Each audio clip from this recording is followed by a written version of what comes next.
भले ही Neeraj gold medal नहीं जीत पाए, लेकिन सिल्वर मेडल जीतने पर उनके घर के बाहर खुशी का इजहार लोगों ने आतिशबाजी के जरिए किया, लड्डू बांटे, मिठाई बांटी और अपनी खुशी का इजहार किया। सिल्वर मेडल नीरज चोपड़ा की झोली में आया है। हमारे साथ हमारे दो संवाददाता जुड़ चुके हैं। पेरिस से हमारे साथ विमल हैं और नीरज चोपड़ा के घर के बाहर मौजूद हैं हमारे संवाददाता प्रखर। सबसे पहले विमल का रुख करेंगे। विमल, एक और मेडल भारत की झोली में, गोल्ड की उम्मीद थी, चूक गए, सिल्वर आया, लेकिन एक बात जो देखने में आई वो ये कि नीरज आज लय में नजर नहीं आ रहे थे। नहीं, ऐसा नहीं है। मैं इसको नहीं मानता हूँ कि लय में नहीं नजर आया। वो काफी कंसिस्टेंट है। देखिए, पिछले 4 साल से कोई खिलाड़ी अगर 85+ थ्रो कर रहा है तो बहुत बड़ी बात है। 89 उनको सीजन बेस्ट में उनका थ्रो है, स्विफ्ट थ्रो था। एक चीज आप जो जरूर कह रहे हैं, जो कि उनका 5 थ्रो बेकार किया, वो एक उनको खटक रहा होगा। अगर उस लिहाजा आप लय की बात कर रहे हैं तो कहा जा सकता है कि वो लय में दिखे। लेकिन मुझे जो बाहर से कहा, अभी तक नीरज चोपड़ा से बात हुई नहीं है, लेकिन इंटेंस मोमेंट था। और मैं आपको दो जो बेहतरीन शख्स हैं जो दिख रहे थे और मैच, टाइम्स ऑफ इंडिया के एडिटर आलोक सिन्हा और एक पाकिस्तान के आज न्यूज अकील अहमद। एक छोटा सा रिएक्शन इनसे लेता हूँ। आलोक सर, टाइम्स ऑफ इंडिया से। आलोक सर, कैसे देखते हैं इस परफॉर्मेंस को?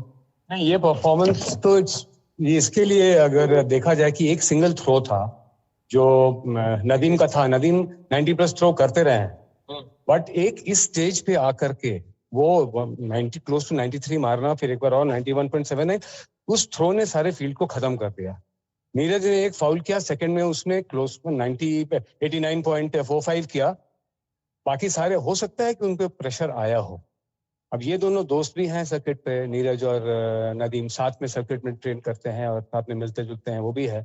तो इंडिया पाकिस्तान 1-2 हमने एशिया पावर हमने सोचा था कि हो सकता है, वो खुद देखा कि ये हुआ तो अच्छा लगा देखकर। और एक रिएक्शन और पाकिस्तान से हम लेते हैं। पाकिस्तान के हमारे जर्नलिस्ट है अकील साहब, अकील अहमद, ये आज न्यूज से हैं। कैसे आप देखते हैं एशिया के 2 खिलाड़ी टॉप 2 रहे?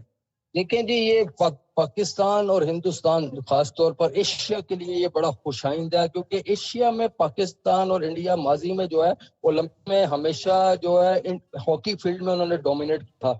लेकिन इस बार और पिछली बार खासतौर पर टोक्यो ओलंपिक्स में नीरज चोपड़ा जो है जेवलिन थ्रो के जो गोल्ड मेडलिस्ट ठहरे थे, इस बार ये जो हकदार पाकिस्तान के अरशद नदीम ठहरे हैं। और ये दोनों देशों के लिए बहुत बढ़िया है कि जेवलिन थ्रो जैसे इवेंट में उन्होंने गोल्ड मेडल जीतकर पूरी दुनिया पर हुक्मरानी कायम की है। और बिल्कुल ये आज का मैच जो जेवलिन थ्रो की थी, उसमें अरशद नदीम की जो पहली थ्रो तो नाकाम रही थी, और उसके बाद जब उन्होंने 92.97 थ्रो फेंकी तो ओलंपिक्स रिकॉर्ड उन्होंने नया कायम किया। और इस 90.7 का पुराना रिकॉर्ड था ओलंपिक्स का। तो उसी के बाद इसका जो जेवलिन थ्रो का जो इवेंट था फाइनल, वो का नक्शा बदल गया था। और हम कह रहे थे, यकीनी हो गया था कि पाकिस्तान जो है 40 साल बाद जो है जेवलिन थ्रो में गोल्ड मेडल जीतने का हकदार ठहरा। और इसका तमाम तर क्रेडिट जो है अरशद नदीम को जाता है। नीरज चोपड़ा की भी परफॉर्मेंस आप बोल रही है, लेकिन लकी रहे और कुछ हमें जो पता चला हुआ है कि वो कुछ